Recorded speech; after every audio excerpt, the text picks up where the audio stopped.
tagal.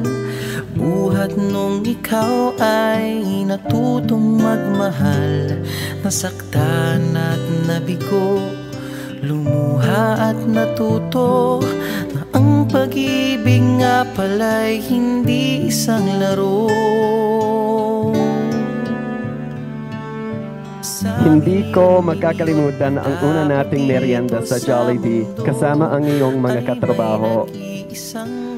Habang nakapila tayo, nakita ko ang beautiful brown eyes mo. Kaya nagtanong ako, naka-contact lens ka ba? Hanggang sa araw na ito, tuwing nakatingin ka sa akin, pakiramdam ko nasa heaven ako.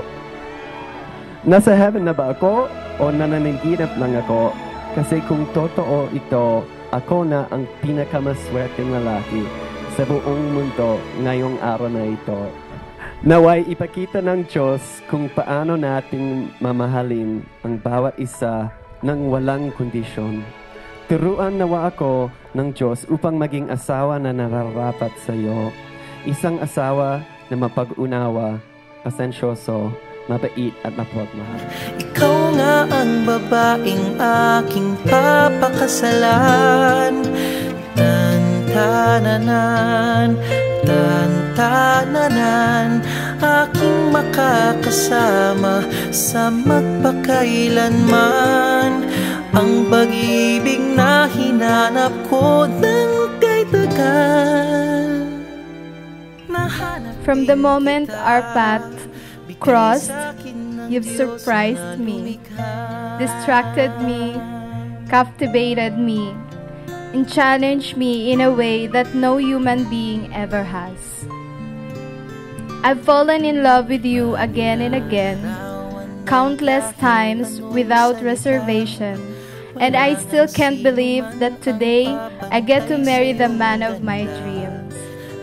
I promise my faithfulness to follow you through all of life's experiences as you follow God, that together we may grow in the likeness of Christ and our home be a praise to Him.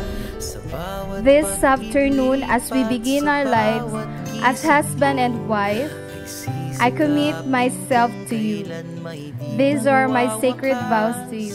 I love you, mahal. Ang ngiti't ligaya ng iyong mga bukas, saksi ngayon ating mga pamilya at kaibigan, sa harap ng ating Diyos na makapangyarihan.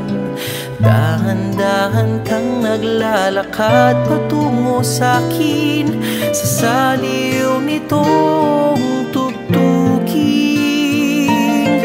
Tan-tananan, tan-tananan, ikaw nga ang babaeng aking papakasalan.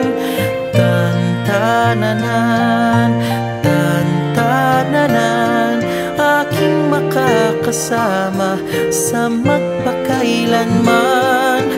Ang pag-ibig na hinanap ko ng kay tagal.